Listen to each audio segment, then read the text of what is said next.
তো অবশ্যই, তবে রেড হক্স তাদের সামনে কিন্তু অলরেডি প্লেয়ারগুলো এন্ট্রি করেছে। দূর থেকে কিন্তু বেলটার ইউজ দেখতে পাচ্ছিলাম কুট্টুসের দিক থেকে। কুট্টুস এবার শর্ট শেষে ঢুকে পড়বে কিনা, অপর পাশ থেকে আসছিল ড্যামেজ। পুরো 4টি প্লেয়ার, কুট্টুস কিছুটা ব্যাকফুটে চলে আসলো এবং কুট্টুসকে কিছুটা পিছনে যেতেই দেখতে পাচ্ছেন। শুধু কুট্টুস নয়, পুরো 4টি প্লেয়ার নিয়েই কিন্তু তার ফাইটটাকে ইগনোর করে পারফেক্ট একটা জায়গা ধরে ফেলা ট্রাই করছে। রিক্স নাহি লেনে কা। Let's go guys. আর আজকে কি করবে, তাদের পিছনে কিন্তু জো বেকার্স রয়েছে। সো জো বেকার্স পিছন থেকে এন্ট্রি করবে। অপোজিট সাইডে কোন টিমটা থাকছে, ফেস টু ফেস ব্যাটল কোন টিমটার সাথে এবার হতে যাচ্ছে। পিছনে কিন্তু প্লেয়ার দূর থেকে ড্যামেজ করতে যাবে, কাউকে লোকেট করে ফেলেছে। দূর থেকে এসে 80 ড্যামেজ গুলো ট্রাই করলো। অপোজিট সাইডের প্লেয়ারগুলো নিজেদেরকে টোটালি কভার করেছে। এই কথাটাই বলছিলাম। এবার কিন্তু জো বেকার্স তারা কিন্তু অলরেডি এন্ট্রি করে ফেলেছে। The Joe Bakers versus RSK একটা ব্যাটল হতে যাচ্ছে। নিজাত কিন্তু রয়েছে, এখানে এগিয়ে যাবে। নিজাতের দিক থেকে আসলে ড্যামেজ খুব একটা ভালো কানেক্ট হলে ব্লেড শর্ট ঢুকে পড়বে কিনা। 3টি কিল কিলফিট রয়েছে ব্লেডের কাছে। ব্যাক টু ব্যাক ড্যামেজ এবার কানেক্ট খুব একটা ভালো হয়নি। ফ্লিকার দিক থেকে আসলে ড্যামেজ, ফ্লিকার টেক ডাউন বের করে ফেলবে। বাট লাস্ট শট কোনোভাবে কানেক্ট করে দেওয়া নিয়ামজা নকডাউন হয়ে গেছে। ব্লেডের শট এবার কিন্তু মেকো সোলো সার্ভাইভার। মেকো লাস্ট শট সেই ব্লেডের দিক থেকে। And the Joe Bakers has been eliminated. পুরো টিমটাকে ডাউন করে ফেলা হয়েছে রেড হক্স তাদের দিক থেকে। দুর্দান্ত একটা টিম কম্বিনেশনের মাধ্যমে ফেক ব্যাক এসে তারা কিন্তু এবার জো বেকার্সকে টোটালি নিজেদের কিল ফিরে যুক্ত করে ফেলেছে। ব্যাক টু ব্যাক ব্যাটল কিন্তু জো ব্রেকার্স এর সাথে কিন্তু আমাদের রেড হক্স এর হচ্ছে। তো আপাতত বলা যেতে পারে তাদের ডেস্টিনেশন দুজনেরই কিন্তু ক্ল্যাশ করা, যেখানে জো ব্রেকার্স ডাউন রেড হক্স এর তরফ থেকে। যেখানে বাকি দলগুলো থেকে যদি বলি, ইভেলস রয়েছেন, আমাদের ইকেএল রয়েছেন, আমাদের এলডেন নাইট সেখানে রয়েছেন আজকে তাদের দলকে নিয়ে। 15 এনিমি এখনো পর্যন্ত লাইভ। ইকেএল তাদের ফুল লাইন আপ নিয়ে কিন্তু এগিয়ে যাচ্ছেন, যেখানে আমাদের অনেকগুলো টিম শুধুমাত্র ব্লেজ সোলো সার্ভাইভার রয়েছেন। বাকি দলগুলো তাদের কিন্তু ডমিনেট করে গেছেন, ফিনিশিং পয়েন্ট যুক্ত করেছেন। সাজিবে তার থেকে দুর্দান্ত চার্জ ব্রিজের দিকে কিন্তু ছুড়ে দেওয়া হয়েছে। ফায়ার পাওয়ার প্রোভাইড করে যাচ্ছে, সোর্স করার চেষ্টা তার টিমকে এবার কিন্তু কভার, বাট তাকে কিন্তু জোনের ভিতর এন্ট্রি করতে হবে।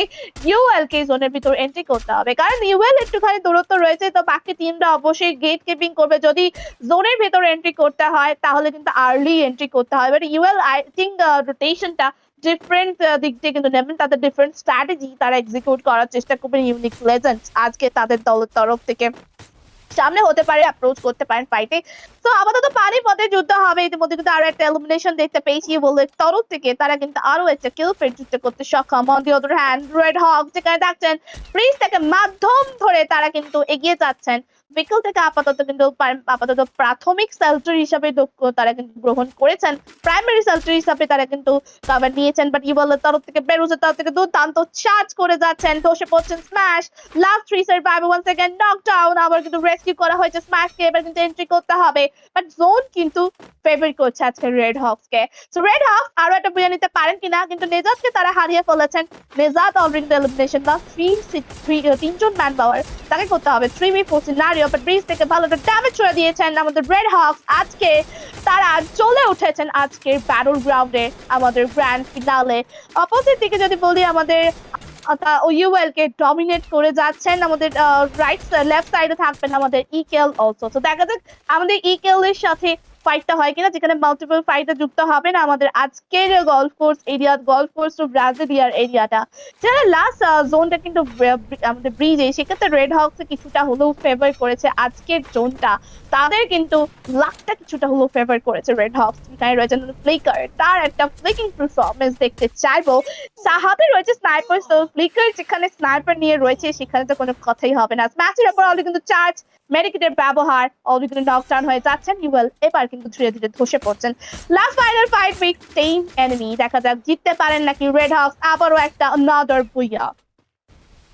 এক্স্যাক্টলি, পজিশনটা ভালো রয়েছে। সো এই পজিশনটা তো ধরে রাখে পুরো 3টি প্লেয়ার একে অপরকে যদি ভালো কাভারটা করতে পারে, তবে বইয়াটা আবারও তাদের কাছে যেতেই পারে। লেটস গো, কি হবে, বইয়াটা পাবে কিনা দূর থেকে ড্যামেজ। এবার কিন্তু ইউনিক লিজেন্ড আরো একটি ম্যান পাওয়ার হারিয়ে ফেলবে। বাট রেড হক্স 3টি প্লেয়ারের সাথে রয়েছে ব্লেড, 8টা কিল পয়েন্ট নিজের কিল ফিরে যুক্ত করে ফেলেছে। এবার তাদেরকে একটু একটু করে নিচে নামতে হবে। বিরাজকে টেক ডাউন করে ফেলেছে দূর থেকে ড্যামেজ।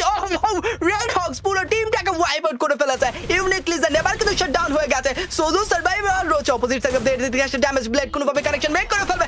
Last shot connect হয়ে যাবে, ডাকিং হয়ে যাবে, knockdown, and the booyah goes to Red Hawks. দুর্দান্ত performance and back to back booyah.